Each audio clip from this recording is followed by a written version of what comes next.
Et si on parlait de sport?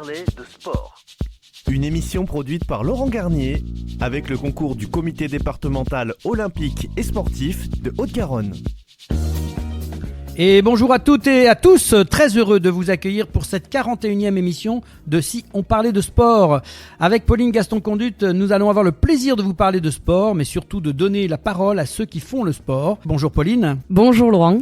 Bonjour à Brigitte Linder et son équipe du comité départemental olympique et sportif de Haute-Garonne, à Clara, Norbert et Nils qui nous font confiance et nous accompagnent pour la réalisation de cette émission. Pour cette 41e émission, nous accueillons Patrick Lemarié, joueur et trésorier du billard Club Tolossan, André Rougier, membre du club, Lucie et Raphaël Auriol, école de billard moins de 21 ans, Didier Don, coach professionnel, et Bernard Pujol, notre chroniqueur et membre du comité directeur de rugby de Haute-Garonne. Bonjour à tous et bienvenue dans cette émission. Nous vous parlerons d'une discipline qui se joue et se gagne sur tapis vert, la plupart du temps, des billes de couleur ou pas, des queues dites de billard, le tout autour d'une table dont le premier modèle aurait été conçu et réalisé en 1469. Bref, s'il ne date pas d'hier, le billard a de nombreux adeptes de par le monde et vous pouvez vous adonner à ce sport qui propose de nombreuses variantes, l'américain, le blackball, le carambole, le snooker, à découvrir dans cette émission. Mais avant le coup d'envoi de cette 41e émission, place à l'avant-match et aux principaux résultats sportifs de la semaine. Et si on parlait de sport avant match? Et oui, avec les principaux résultats sportifs de la semaine, et ils sont nombreux, Pauline. Oui, on va débuter avec le biathlon et la Coupe du Monde à Canmore au Canada où Lou Jean Monod a remporté dimanche la dernière course de la saison, la Mastart. Elle a devancé l'Allemande Janina Etich-Walz et la Française Gillian Guigona qui, grâce à un sans faute derrière la carabine, décroche à 25 ans le premier podium de sa carrière. Lou Jean Monod remporte par la même occasion le petit globe de la Mastart. La championne olympique Justine Brézaboucher se classe 4e alors que Julia Simon termine 7e juste devant la Norvégienne Ingrid Tandrvold. Malgré sa 21e place dimanche, c'est l'Italienne Lisa Vitozzi qui décroche son premier globe de cristal, 23 points au classement général devant Lou Jean Monod. Ingrid Tandrvold vient ensuite en 3e position devant Justine Brézaboucher et Julia Simon. Chez les hommes, le Norvégien Johannes Bø, assuré de remporter le globe de cristal, a survolé cette dernière course de la saison avec un 19/20 au tir et un récital sur les skis devant son compatriote Johannes Dale Sgeivdal et le français Émilien Jacquelin. Il s'adjuge par la même occasion le globe de la spécialité, vainqueur du sprint vendredi et de la poursuite samedi. Il a signé la 85e victoire de sa carrière. Ouais, c'était palpitant cette saison de biathlon en tout cas. On passe au ski freestyle avec la Coupe du Monde à Tignes. La Française Tess Ledeux, 22 ans, a remporté samedi à Tignes sa 2e victoire en Coupe du Monde de slopestyle de la saison, la 13e de sa carrière. Et en snowboard freestyle et la Coupe du Monde à Tignes, toujours Romain Allemand, 17 ans seulement, est monté vendredi pour la première fois sur un podium en Coupe du Monde pour sa première apparition. Une performance historique qu'aucun tricolore n'était parvenu à réaliser dans cette discipline. Et alors on passe au snowboard cross, Coupe du Monde à Montfalon en Autriche. Un mois et demi après sa victoire à Gudori, Chloé Trespuch s'est imposée dimanche lors de la manche de la Coupe du Monde. La Française reprend la tête du classement général à 2 manches de la fin. Parlons de la Coupe du Monde de ski cross à Vézonaz en Suisse. La Française Marielle Berger-Sabatel s'est classée à la 4e place de la finale de ski cross samedi qui a été remportée par la Canadienne Marielle Thompson. Ouais, ça s'est joué à peu de choses, hein. On a regardé cette belle descente, hein.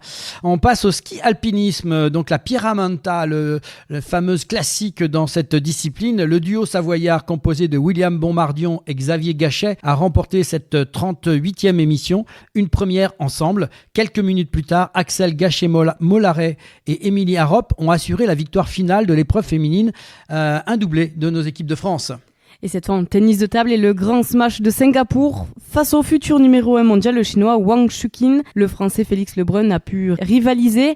Il s'incline 4-7-1 en demi-finale du grand smash de Singapour, l'équivalent d'un tournoi du Grand Chelem en tennis. Oui, un smash, on appelle ça comme ça. Alors en badminton, avec l'Open d'Angleterre à Birmingham, qualifié pour la première fois de sa carrière en demi-finale du All England, Christophe Popov a été éliminé en 3-7 par l'Indonésien Anthony Gintin. Le Français a remporté le premier set avant de plier face au numéro 5 mondial, 19-21, 21-5 et 21-11. Et en cyclisme, la 115e édition de Milan-San Remo, coéquipier du favori Mathieu Van Der Poel. Jasper Philipsen a remporté au sprint Milan-San Remo, longtemps indécis malgré l'activité de Tadej Pogacar. 9e à l'arrivée à San Remo, le français Julien Alaphilippe aurait pu prétendre à une meilleure place sans une crevaison lente survenue à 1 kilomètre de l'arrivée. Bah oui, si ça crève, on peut plus rouler. Hein. Alors, on passe au basketball.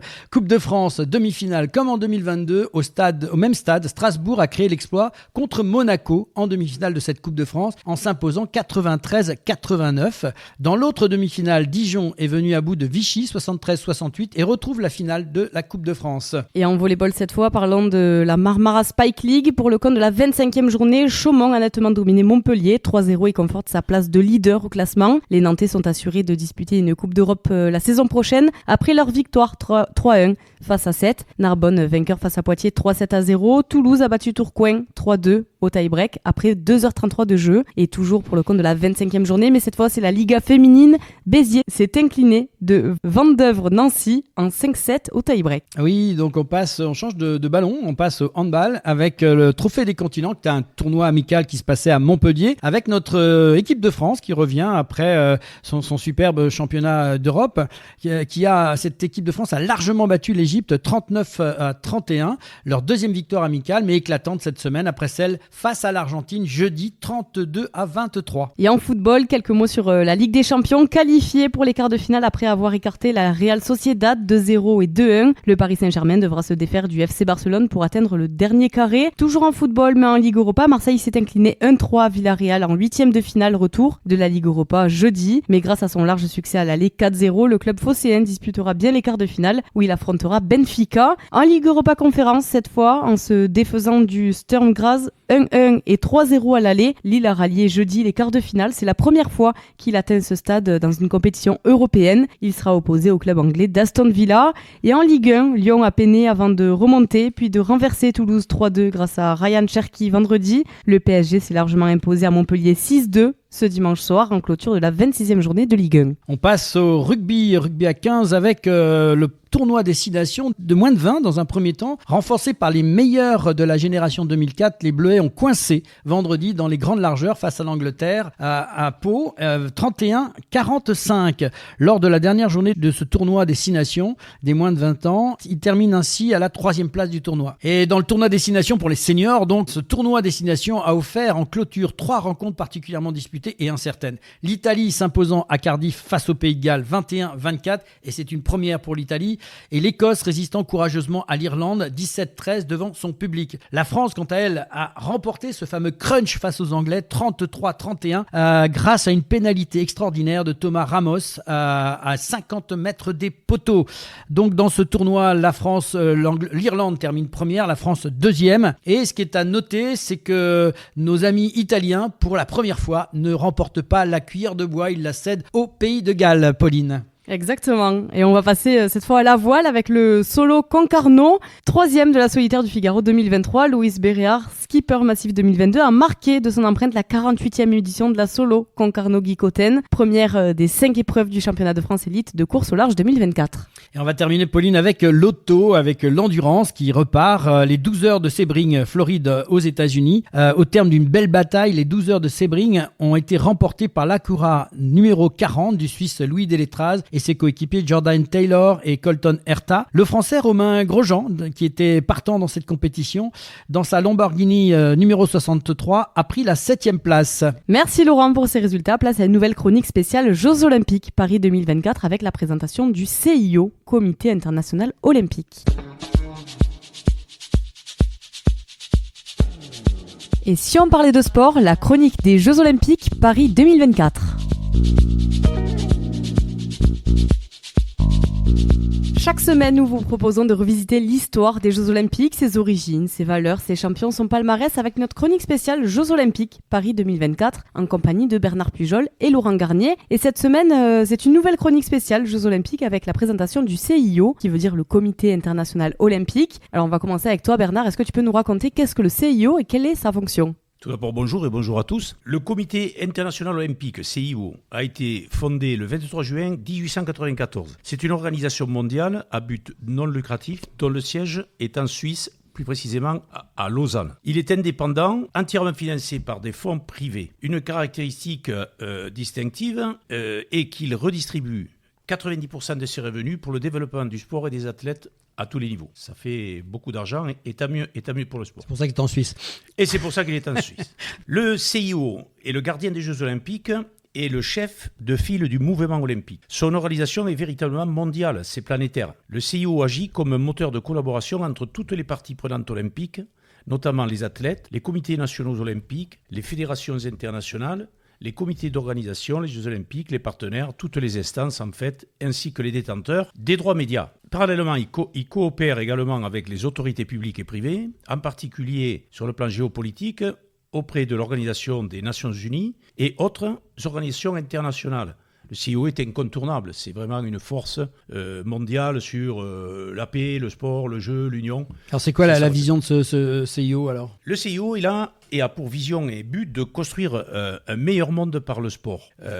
Outre ses engagements envers les Jeux Olympiques, cette instance s'attache à promouvoir le rôle du sport dans la société, on l'a bien souvent vu, à renforcer l'intégrité du sport, à soutenir les athlètes intégrés ainsi que les autres organisations sportives. C'est un équilibre de paix, d'inclusion, du faire ensemble. C'est le rôle majeur planétaire du CIO. C'est quand même la seule organisation où tous les pays sont réunis tous les 4 ans. C'est énorme. Il y a 2-3 grands événements comme ça, uniquement. Absolument, c'est unique. Et le sport, encore une fois, et toutes les émissions en attestent, même s'il doit combattre au travers de toutes les éditions géopolitiques, les crises financières, le terrorisme, toute l'humanité. Et le CIO est l'élément régulateur, le Gulf Stream en fait. On l'a vu, précédemment, on en a pas mal parlé, mais effectivement, c'est l'organisme qui est nécessaire pour faire tourner combien de pays, de 100 et quelques... 106. 106 pays. 106 pays quand même. Ouais. Et alors, puisqu'on pose des questions, et j'ai essayé de répondre, comment est-il structuré le CIO, Laurent ? Alors là, j'ai quand même lu un petit peu. D'abord, il y a un président qui était depuis sa fondation. Il y a eu en 1894, il y a eu 9 présidents qui sont succédés à la tête de ce CIO. Actuellement, c'est Thomas Bach qui a été élu en 2013.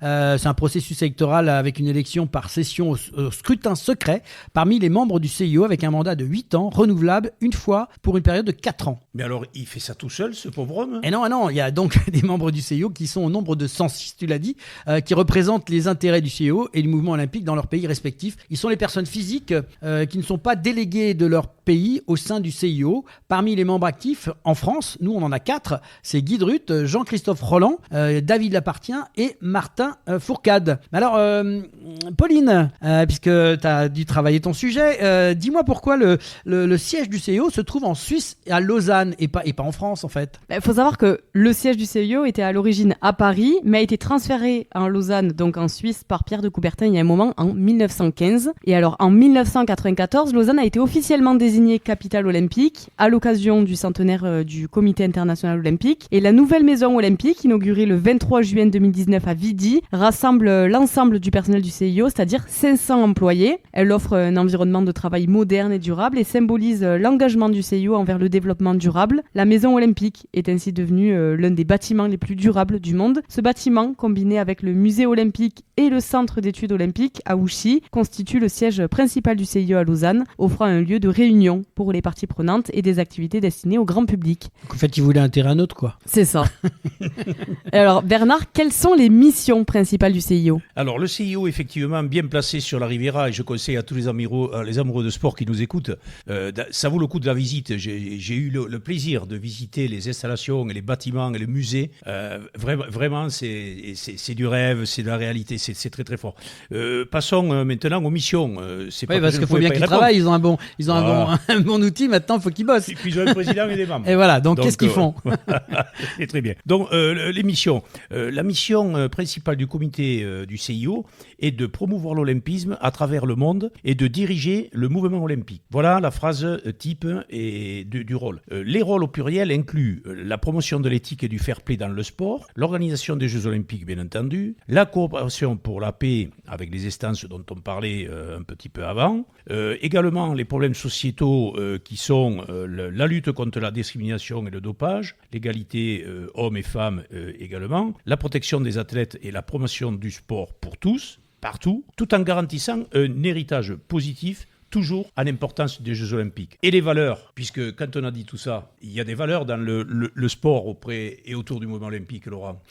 Tu l'as un petit peu dit, en fait, c'est très important qu'un mouvement comme ça prône des belles valeurs. Elles sont sûrement plus nombreuses, mais il y en a 3 qui ressortent. C'est d'abord l'excellence, le respect et l'amitié qui poussent un peu le mouvement olympique dans ce sens, dans la promotion du sport, de la culture, de l'éducation, pour un monde meilleur. Alors c'est plein de beaux sentiments, c'est tout un tas de choses qu'il faut avoir à l'esprit, mais en tout cas, c'est un peu dans cette philosophie-là qu'on essaye d'avoir un équilibre entre le corps, la volonté et l'esprit, et en intégrant le sport à la culture et à l'éducation. Son objectif est de favoriser un monde pacifique et inclusif en éduquant la jeunesse à travers le sport, prenant la compréhension mutuelle, l'amitié, la solidarité et le fair play. Alors, Pauline, quand on vient de dire tout ça, pour que ça tienne, je pense qu'il est important de graver dans le marbre. On appelle ça la charte olympique. Tu peux nous en parler un petit peu de cette charte olympique ? Alors oui, c'est exactement ça, Laurent. En 1908, la première édition de la charte olympique, alors intitulée Annuaire du Comité international olympique, a été publiée. Ce document comprend seulement 13 pages, énonçait les principes fondateurs du CIO. Il précisait que le Comité international olympique était une entité permanente et qu'il sélectionnait ses propres membres avec une limite de 3 personnes par pays. Les membres étaient élus sans limitation de durée, tandis que le président, chargé de représenter et d'administrer le comité, pouvait nommer un secrétaire et un trésorier, initialement élus pour un mandat de 10 ans. Le président pouvait être réélu. La charte olympique, aujourd'hui, la codification des principes fondamentaux de l'olympisme, des règles et des textes d'application adoptés par le CIO,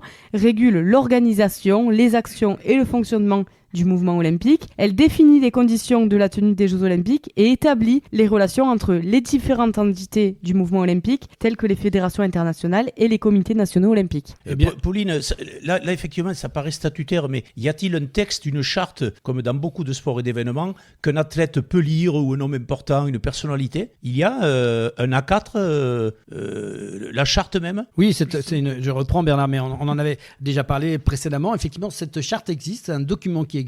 Alors, elle évolue, parce que c'est un texte qui évolue au fur et à mesure, mais c'est disponible, on peut le trouver sur Internet et autres, et c'est effectivement un document qu'on pourra fournir et pourquoi pas glisser sur le site Internet. Bernard, peux-tu nous parler du symbole de l'olympisme ? Oui, je vais en parler facilement parce que tout le monde a dans l'œil concernant les Jeux Olympiques ces 5 anneaux.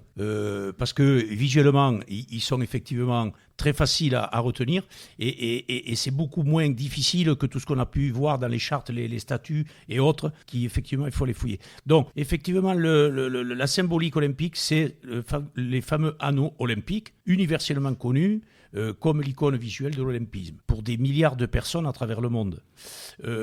Ces anneaux conçus à partir du dessin original, et on revient sur notre cher baron Pierre de Coubertin, les anneaux olympiques demeurent aujourd'hui une représentation emblématique du mouvement olympique et de son essence. Tu sais qu'il a fait ça à la main, il écrivait et il a fait ce petit dessin, un graphique comme ça, sur une feuille. Il voulait envoyer un courrier, il s'est fait ce petit dessin. Il a croqué. C'est énorme. Oui, c'est en fait, il ne devait pas savoir le faire, il a fait synchron. On va l'appeler un premier designer en fait. Un premier designer, voilà, effectivement. Et c'est resté une forte symbolique. Pourquoi ? Parce que ces 5 anneaux entrelacés et de dimensions égales, je ne vais pas faire un cours de géométrie, symbolisent et illustrent 5 couleurs, bleu, jaune, noir, vert et rouge, entrelacés de gauche à droite pour la précision, et ils représentent l'union de nos 5 continents planétaires et la rencontre des athlètes du monde entier aux Jeux Olympiques. Et maintenant, une colle pour vous deux. Quand a été présenté la première fois le symbole des 5 anneaux? Alors, comme je le disais, c'est comme ça a été un dessin de Pierre de Coubertin, c'est aux alentours de 1913. Dans un numéro d'août de la revue Olympique, Pierre de Coubertin a présenté publiquement le symbole de ces 5 anneaux pour le 6e congrès olympique prévu en 1914 à Paris pour célébrer le 20e anniversaire du rétablissement des Jeux Olympiques. Ce symbole, composé de 5 anneaux entrelacés de différentes couleurs, a accompagné la fameuse devise Citius, Altius, Fortius, en latin bien sûr, mais que je vais traduire pour ceux qui n'auraient pas la connaissance en latin. Plus vite, plus haut, plus fort. Voilà, de feuilles de laurier est devenu l'emblématique mouvement olympique. Voilà un petit peu comment ça s'est passé. Alors, incollable, Laurent, 1913, c'est la bonne date, effectivement. Et puis, on verra plus loin que la devise olympique a été relookée, et on le voit au fur et à mesure, la charte, le déroulé, les statuts. Et cette devise a également été relookée. On en parle plus tard, mais effectivement, il y a du travail. Voilà. Qui a inspiré les symboles des différentes organisations, Pauline? Alors, les symboles ont été inspirés de différentes organisations et fédérations sportives, notamment l'Union des sociétés françaises de sport athlétique. Coubertin a connu les anneaux pour symboliser l'union des 5 continents de l'olympisme. Bien que le drapeau olympique ait été présenté pour la première fois en 1914, sa première apparition aux Jeux olympiques n'a eu lieu qu'en 1920 à Anvers, en raison de la Première Guerre mondiale. Et depuis, le drapeau olympique est arboré lors de chaque cérémonie d'ouverture et de clôture des Jeux, symbolisant l'esprit universel des Jeux olympiques. Alors Pauline, vu ce qu'on vient de voir maintenant, quel est pour toi l'emblème le plus significatif des Jeux olympiques? L'emblème majeur des Jeux olympiques, c'est le drapeau olympique qui a été conçu pour le congrès du Jubilé olympique en 1914, marquant le 20e anniversaire du mouvement olympique. À l'origine des anneaux entrelacés, Pierre de Coubertin, fondateur des Jeux olympiques modernes, les a dessinés dans une lettre datant de juillet 1913, comme tu l'as dit tout à l'heure Laurent. Et peu après, ces anneaux ont été arborés sur le premier drapeau olympique lors d'une manifestation sportive à Alexandrie en Égypte, commémorant la fondation des Jeux olympiques modernes. Et alors aujourd'hui, ce drapeau est exposé avec fierté dans le musée olympique de Lausanne, récemment rénové. Le 17 juin 1914, Pierre de Coubertin a présenté les anneaux et le drapeau lors du congrès olympique et le CIO les a officiellement adoptés. Alors Bernard, quelle est la devise olympique maintenant? Très bonne question, Pauline. Lors d'une réunion à Tokyo du 20 juillet 2021, une session du comité olympique a modifié la devise olympique pour refléter le pouvoir unificateur du sport et l'importance de la solidarité. C'est pour ça, et on venait d'en parler il y a un petit peu plus haut, au-delà des 3 verbes d'action, plus vite, plus haut, plus fort, on a ajouté ensemble, ce qui veut dire que la notion d'unification des peuples au travers du sport est devenue encore plus forte, et c'est pour ça que la devise est maintenant plus vite, plus haut, plus fort ensemble. Cette modification a été approuvée à l'unanimité par les membres du CIO, qui ont également amendé la charte olympique en conséquence. Le président Bach a souligné l'importance de la solidarité au sein du mouvement olympique et au-delà, affirmant que le mot « ensemble » incarne bien la solidarité. Et alors, pour passer des textes à la musique, Laurent, il y a une hymne olympique. Alors Bernard, oui, ça a été composé cet hymne olympique, bien évidemment par des Grecs. Un fameux, alors le nom Spiros Samara, c'est le poète Kostis Palamas. C'est en fait le plus ancien symbole des Jeux de l'ère moderne. C'est un compositeur renommé âgé de 35 ans à l'époque, qui a été chargé de donner une identité sonore aux premiers Jeux olympiques de l'ère moderne, ceux de 1896, 2 ans après la fondation de CIO par Pierre de Coubertin. Voilà, grâce à une réputation déjà bien établie en Europe, notamment pour ses opéras, Samaras était considéré comme l'égal des grands compositeurs italiens de son époque. Les paroles de Kostis Palamas sont souvent traduites dans la langue du pays hôte des Jeux, mais elles sont également chantées en grec lors des cérémonies. Les interprétations de l'hymne olympique restent un moment émouvant qui fait partie intégrante de l'identité olympique. Et on peut difficilement se passer de cette présentation du CIO, j'ai envie de dire, mais où sont les femmes, Pauline ? Eh bien, c'est en 1981, lors de la session du Comité international olympique à Baden-Baden en Allemagne, que 2 femmes ont été désignées membres pour la première fois, marquant une étape clé dans l'intégration des femmes au sein du mouvement olympique. Il y a Pirjo Hagman, une athlète finlandaise ayant participé aux Jeux olympiques et impliquée dans l'administration de son sport, ainsi que Flor Isava Fonseca, une athlète vénézuélienne et fondatrice de la fédération équestre de son pays, qui ont été les pionnières de cette évolution. Cette nomination a été suivie par l'introduction progressive d'épreuves féminines dans 2 nouveaux sports, renforçant ainsi l'engagement en faveur de l'égalité des sexes dans le mouvement olympique. Pour conclure, Pauline, cette chronique, le CIO incarne bien l'esprit universel du sport. On a balayé toutes ces qualités de l'égalité des sexes et de la solidarité à travers ses actions et ses décisions historiques. De la création des symboles olympiques emblématiques à l'intégration des femmes au sein de son administration, le CIO continue de promouvoir les valeurs olympiques d'excellence, de respect, d'amitié, toutes les vertus qu'on retrouve dans le sport et qu'ils sont garants de poursuivre, d'améliorer les valeurs olympiques, donc en établissant des normes pour l'organisation des Jeux olympiques, en favorisant l'accès au sport par tous. Le CIO reste un catalyseur essentiel pour un monde meilleur à travers le pouvoir unificateur du sport. Un sacré chemin de parcouru depuis les débuts, puisque ça fait maintenant plus de 100 ans que ça tourne. On a vieilli en quelques semaines, moi, mon je pauvre Laurent. suis impressionné parce que c'est difficile de tenir une organisation internationale comme ça quand on voit les difficultés politiques, économiques et autres, et que finalement le mot sport rassemble toutes ces personnes.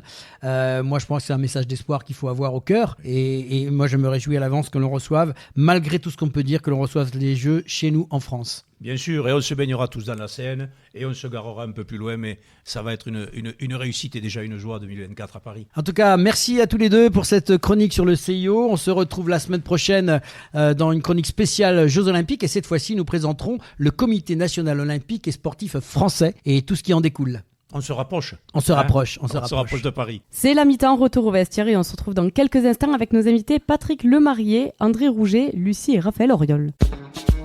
Et si on parlait de sport, mi-temps.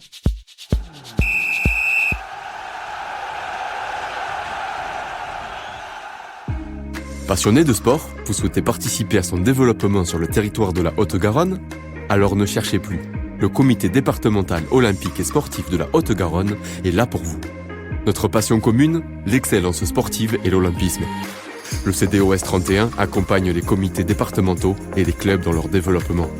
Par des formations adaptées aux bénévoles et salariés pour développer leurs compétences, par l'organisation de multiples manifestations sportives dans lesquelles vous pouvez être intégré, à travers la mise à disposition de volontaires en service civique. Alors contactez le comité départemental olympique et sportif de la Haute-Garonne dès maintenant par mail contact@cdos31.org ou au 05 62 24 19 02. Ensemble, faisons briller la Haute-Garonne à travers le sport. Et si on parlait de sport, deuxième mi-temps. Et oui, retour dans l'émission, et si on parlait de sport avec nos invités, Patrick Lemarié, joueur et trésorier du Billard Club Tolosan, André Rouget qui est membre du club, Lucie et Raphaël Auriol qui sont de l'école de billard moins de 21 ans du club de Tolosan. Bonjour à tous et merci d'avoir accepté notre invitation, on est très heureux de vous recevoir. Patrick, on va commencer par toi.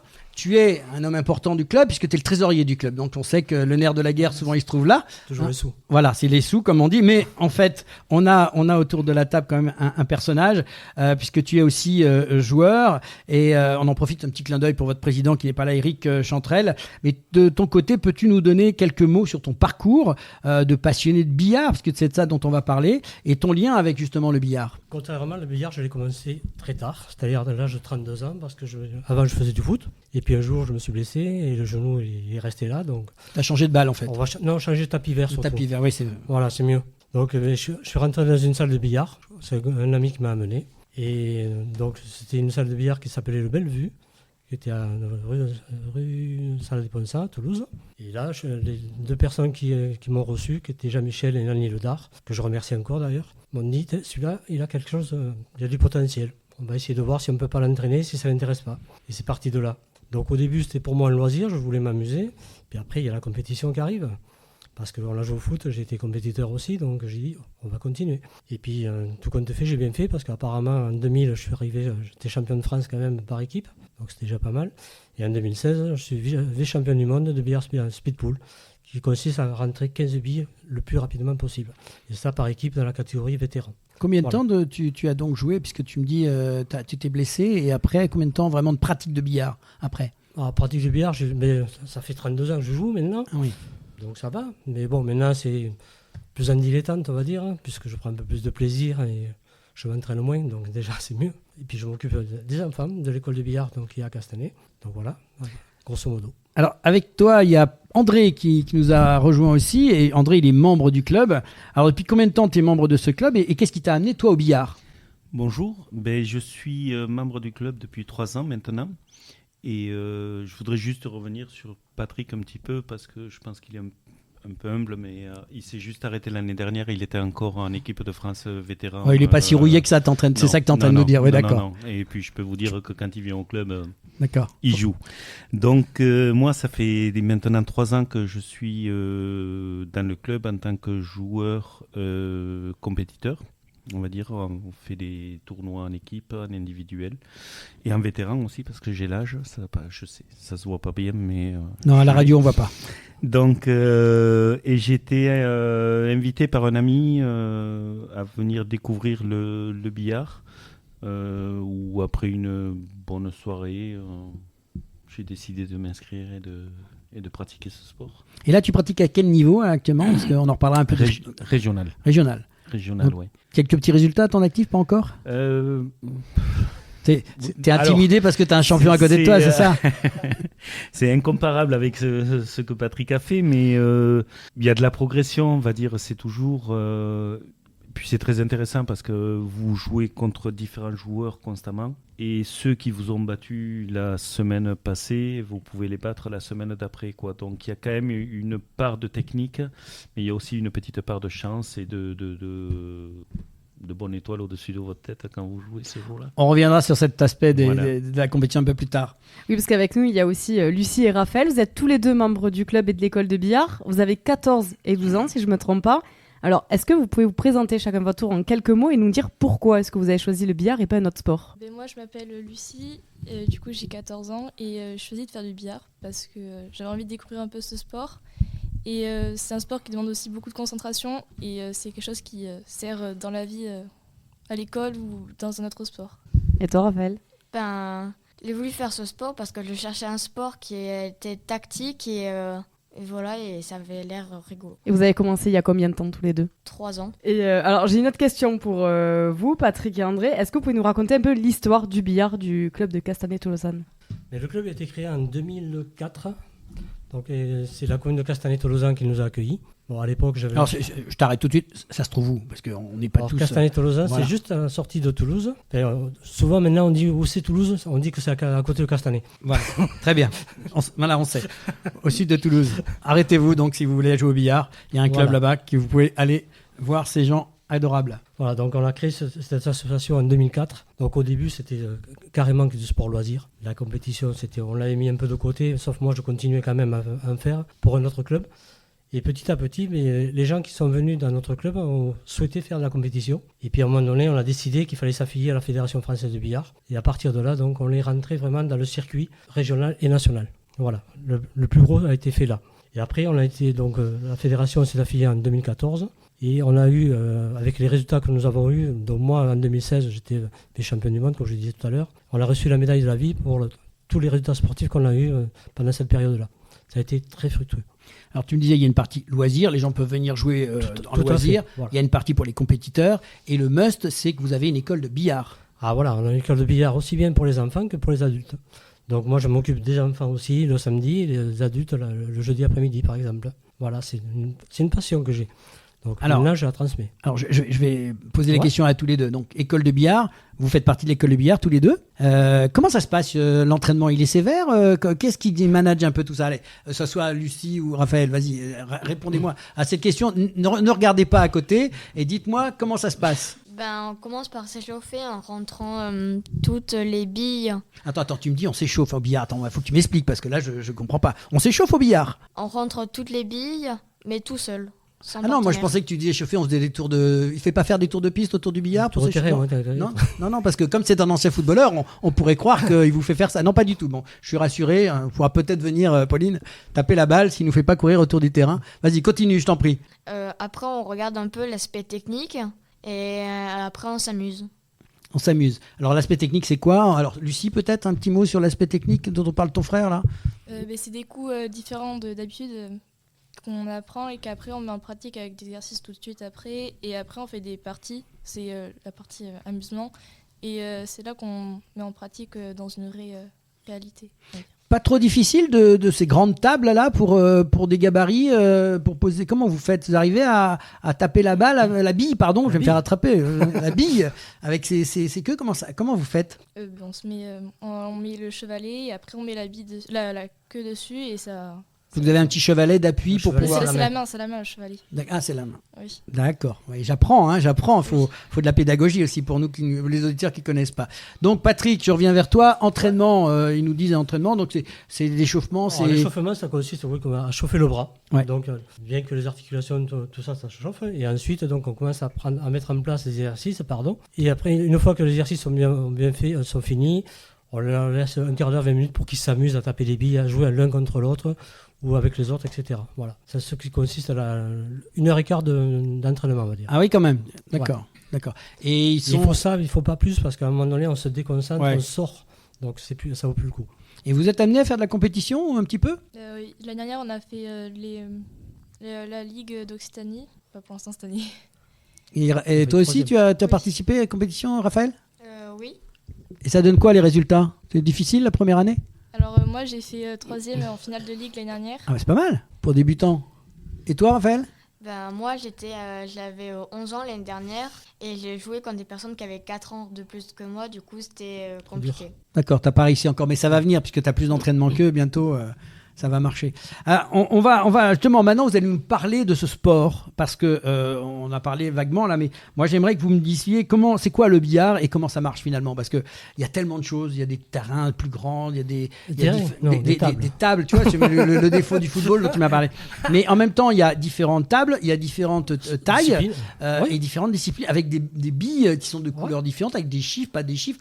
Expliquez-moi un peu tout ça. Alors on va commencer par celui qu'on pratique le plus. Nous, c'est le billard, le black ball. Donc c'est les billes jaunes et rouges avec une noire et la blanche de jeu. De toute façon, la blanche, c'est là à tous les billards. Ensuite, donc, ça consiste à rentrer une couleur, soit jaune, soit rouge. Et une fois qu'on a rentré sa couleur, il faut rentrer la noire, ça rentrer la blanche, sinon la partie elle est perdue. Il n'y a pas de délai, c'est juste on termine le tapis, comme on dit. Voilà, tout à fait. Donc il n'y a qu'en compétition où on est timé.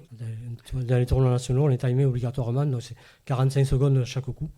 Donc on n'a pas le droit de faire plus. Si on dépasse les 45 secondes, c'est une faute et on donne 2 coups à l'adversaire. Donc on essaie d'éviter. Donc on essaie de jouer très vite. C'est pour ça que moi j'étais vice-champion du monde de speed pool parce que je vais très très vite. Voilà.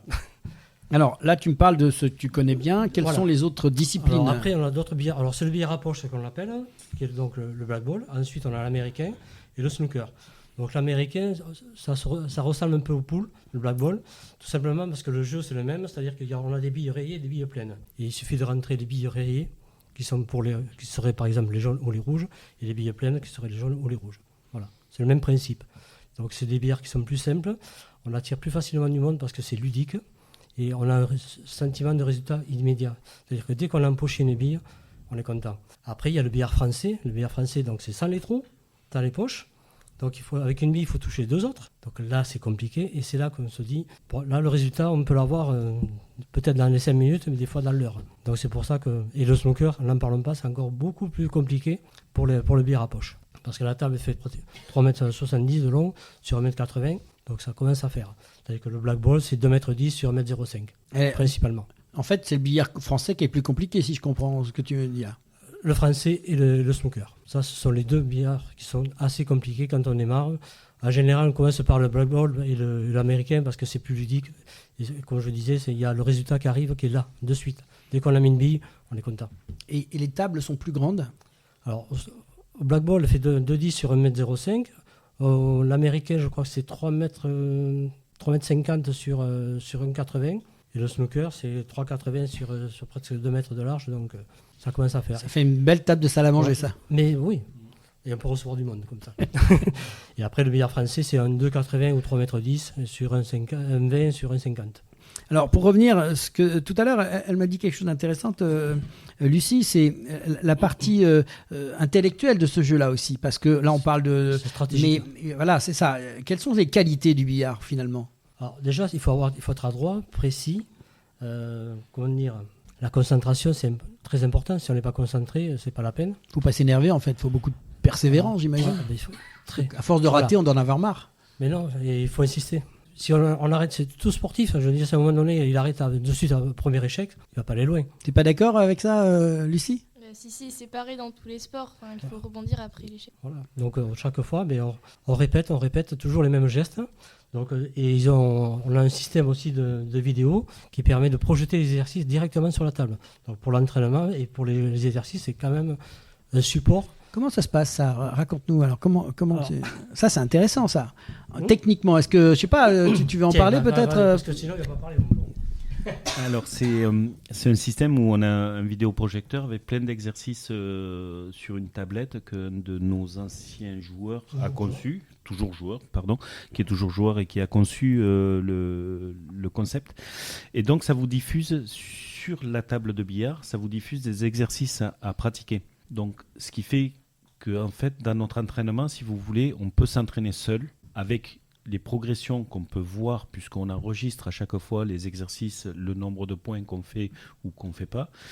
Et ça vous permet de voir votre progression sur l'année, quoi. Ou même, quand vous faites les exercices 5 ou 6 fois, vous avez votre progression qui s'affiche et vous savez si vous passez dans le vert, ça veut dire que vous réussissez l'exercice. Et donc, vous pouvez passer à un autre un peu plus difficile. Il nous a créé un système d'entraînement où nous avons, en tant que joueurs compétiteurs au niveau régional, on a 5 exercices à faire dans le mois, de façon à pouvoir nous faire progresser, nous améliorer quoi, également.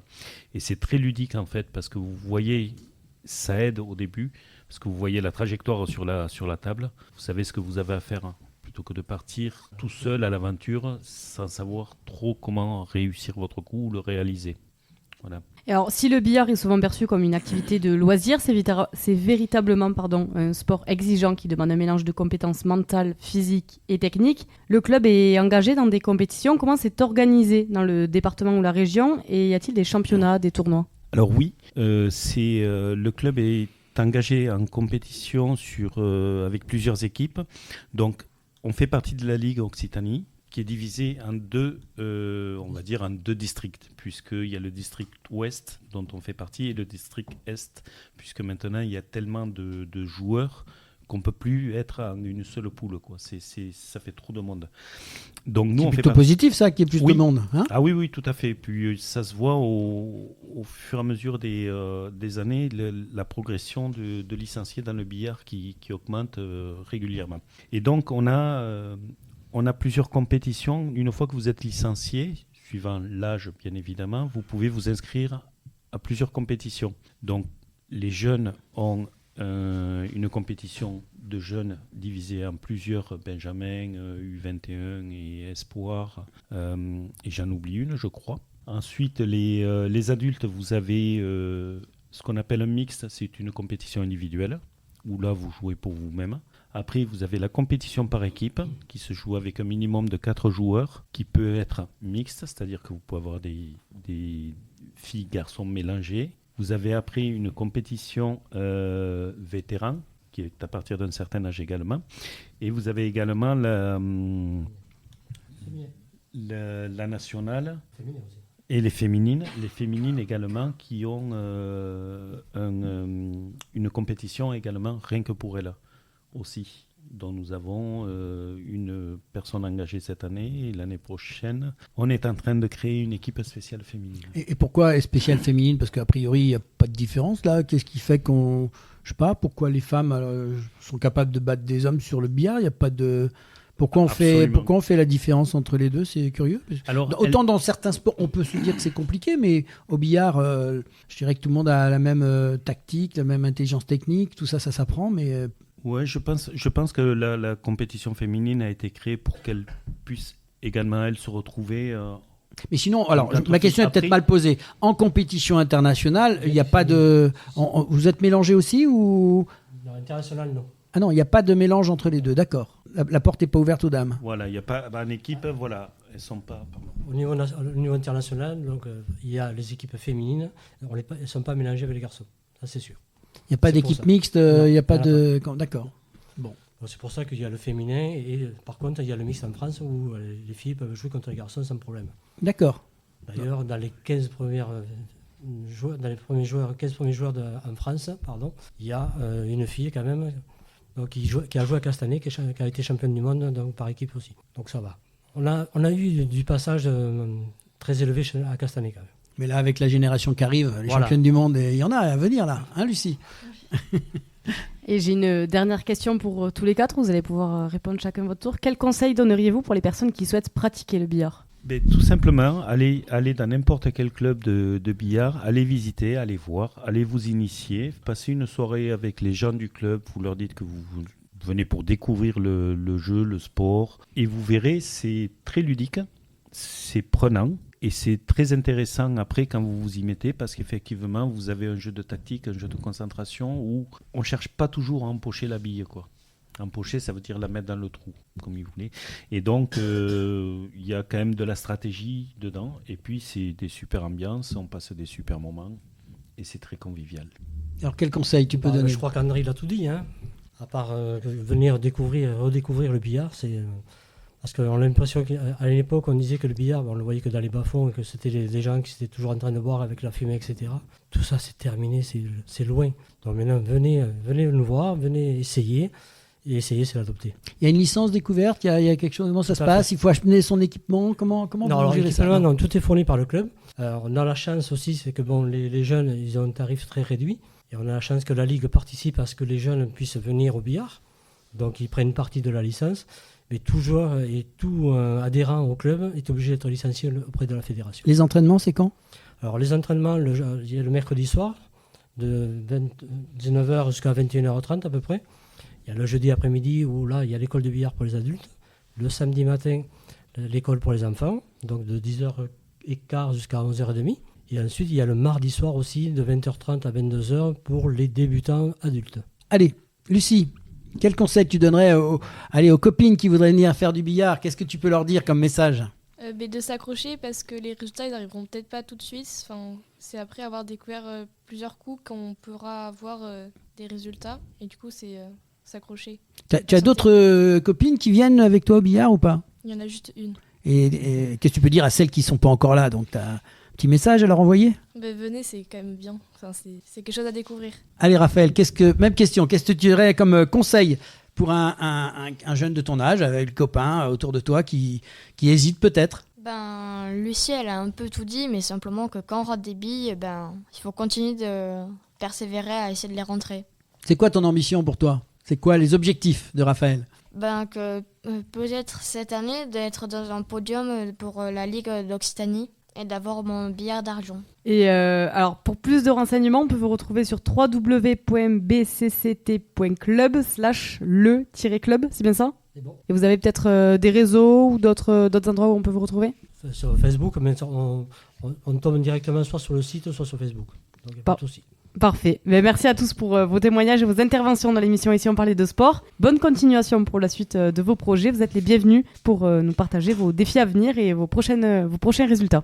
Merci beaucoup. Juste voilà, s'il y en a qui sont intéressés, on sera en compétition ce dimanche au 147 où il y a une compétition individuelle. Si des gens veulent venir voir comment ça se passe, ils seront les bienvenus, ils seront bien accueillis. Alors ça se trouve où exactement, tu m'as dit ? Le 147, c'est rue des Amidonniers à Toulouse. Voilà, c'est noté. Le message est passé. Le message est passé. Merci à tous. Maintenant, place à notre chronique sport et préparation mentale avec notre chroniqueur Didier Don, qui est coach professionnel, qui vous guide à travers les défis de la vie, vous aidant à trouver des solutions à évoluer en tant qu'individu. Et si on parlait de sport, la chronique.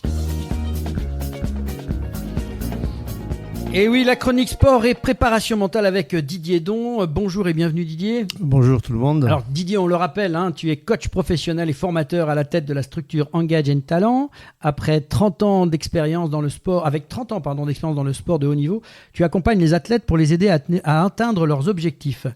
Petite première question, parce qu'on a choisi ce thème aujourd'hui avec toi. Comment la peur de l'échec peut-elle affecter la performance des sportifs sur le terrain et en dehors ? Déjà, la peur, c'est quelque chose qui est naturel dans chaque individu. Et en fait, il faut le dépasser. Et en fait, on a un système éducatif français qui est basé quand même sur la peur et surtout le fais pas ci, fais pas ça, va pas là, et ainsi de suite. Alors que si on prend un parallèle entre les anglo-saxons et notre éducation, les anglo-saxons jouent avec la peur. En fait, ils ont le droit de se tromper et c'est parce qu'ils se trompent qu'ils progressent. Alors que nous, on essaie de fuir l'échec, alors qu'il faut jouer avec. C'est comme une maladie.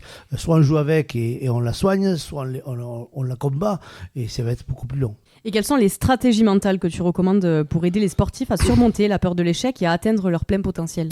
Les stratégies, elles sont simples. D'abord, il y a l'entraînement, beaucoup de répétitions de gestes. Et après, il faut mettre cette répétition au service d'événements, de situations diverses et variées. Comme vous avez les sports de situation, les sports qui sont complètement différents. Donc, vous devez, à un moment donné, travailler, préparer dans la situation cette notion. Je reprends l'exemple du GIGN. Le GIGN, ils apprennent pas à tirer au revolver ou à neutraliser un adversaire. Ils apprennent à neutraliser des situations et trouver des solutions dans ces situations-là.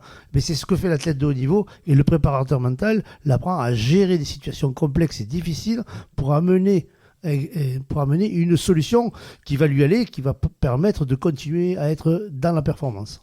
Et en quoi la relation entre l'échec et la réussite est-elle particulièrement critique dans le monde du sport, et comment les coachs mentaux peuvent-ils aider les athlètes à naviguer dans ces dynamiques ? Déjà, la peur, c'est une émotion.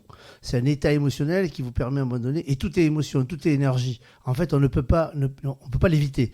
Donc, c'est comment je vais neutraliser ma paix intérieure, comment je vais neutraliser la joie de faire cet exercice-là dans une situation complexe. Donc, plus je suis entraîné dans la complexité et plus je ressens cet état émotionnel, plus je suis capable de performer. C'est-à-dire, en fait, il y a deux choses. Il y a le but, qui est le résultat, et l'objectif, qui est l'état émotionnel, dans lequel vous devez vous installer dans une situation difficile. Les Américains appellent ça la zone. C'est la zone dans laquelle, émotionnellement, on se trouve, alors que dans l'environnement, ça cartonne, ça bastonne, mais on est apaisé à l'intérieur et on est capable de gérer le mouvement pour lequel on est fait et pour lequel on a travaillé. Et alors, pour terminer cette chronique sur la peur de l'échec, justement, peux-tu partager un exemple où la gestion efficace de la peur de l'échec a conduit à des performances remarquables ou à des avancées significatives pour un athlète que tu as coaché ? Je vais parler de quelqu'un que vous allez recevoir, c'est Nicolas Sarmejane, qui est skieur et qui était au championnat du monde des sourds. Et il m'appelle 10 jours avant, il me dit j'y arrive pas, j'ai mal partout, je suis paralysé, j'ai mal au ventre, j'ai mal au dos. J'ai dit, et là on s'est mis à travailler ensemble, on a travaillé sur la peur. Il était déjà lui en situation, puisque ça faisait déjà 10 jours qu'il était, je sais plus si c'est en Yougoslavie où il était, et on a fait tout ça par FaceTime, on a travaillé, on s'est apaisé, et chaque fois il fait la même mécanique. Il a peur parce qu'il a peur d'échouer.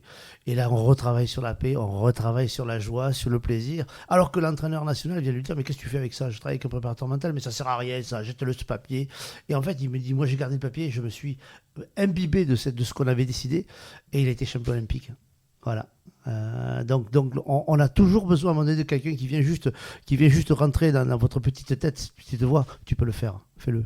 Alors, pour tout renseignement, on peut te retrouver sur engagetalent.didierdon.fr. Exactement. Parfait, merci beaucoup Didier pour cette nouvelle chronique et bonne continuation pour la suite. Merci, bonne soirée à tous. Et si on parlait de sport ?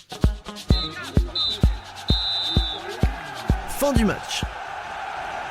Et oui, c'est la fin du match et de cette 41e émission avec les grands rendez-vous de la semaine dans l'agenda des sportifs. Oui, cette semaine, vous pourrez suivre de nombreux sports. Du 16 au 22 mars se déroule la 46e édition des championnats du monde femmes de curling à Sydney, au Canada. La Coupe du monde hommes de ski alpin à Saalbach, en Autriche. Et en cyclisme sur route, le Tour de Catalogne en Espagne jusqu'au 24 mars. Et du 18 mars au 24 mars a lieu la 114e édition des championnats du monde de patinage artistique à Montréal, au Canada. Le 20 mars, début du Masters 1000 de tennis de Miami aux États-Unis. Ouais, c'est difficile à prononcer, Miami, un Masters 1000. On a le 20 mars aussi avec le début, le 21 au 24 mars, la Coupe du monde homme de saut à ski à Planica en Slovénie. Et du 22 au 23 mars, Coupe du monde de bobsleigh à Lake Placid aux États-Unis. Alors du 22 au 24 mars, championnat du monde de Superbike, Grand Prix de Catalogne à Barcelone, Grand Prix F1 d'Australie à Albert Park, Grand Prix moto du Portugal à Estoril et en judo, le Grand Slam de Tbilissi. Et du 23 au 24 mars, il y a les championnats du monde de motocross dames, Grand Prix d'Espagne. À partir du 23 mars et jusqu'au 27 avril, tournoi de rugby féminin des 6 nations avec le match d'ouverture France-Irlande. Et le samedi 23 mars, match amical de football France-Allemagne et le 26, France-Chili. Le 23 mars toujours, rugby avec le top 14, Montpellier joue à Toulon, Perpignan à Oyonnax, Castres reçoit le Racing 92 et le dimanche 24 mars, Toulouse joue à Bordeaux-Bègles. Et au programme de la semaine prochaine, à la découverte du trail avec Vanessa Morales, l'art de repousser ses limites en pleine nature. Le trail, cette discipline qui allie course à pied et et communion avec la nature connaît un engouement grandissant ces dernières années. C'est dans cet univers sauvage et exaltant que nous plongeons aux côtés de Vanessa Morales, une athlète passionnée et émérite de cette pratique. En deuxième mi-temps, nous changeons d'art pour l'art de l'harmonie et de la non-violence. Nous vous proposons d'aller à la découverte de l'aïkido, souvent décrit comme l'art martial de la paix. L'aïkido est bien plus qu'une simple méthode de défense, c'est une philosophie incarnée dans une pratique physique, un art qui vise à cultiver l'harmonie avec soi-même, avec les autres et avec l'univers qui nous entoure. C'est un art de vivre qui offre une voie vers la paix intérieure et extérieure à travers la pratique physique et mentale et spirituelle. Pour en savoir plus,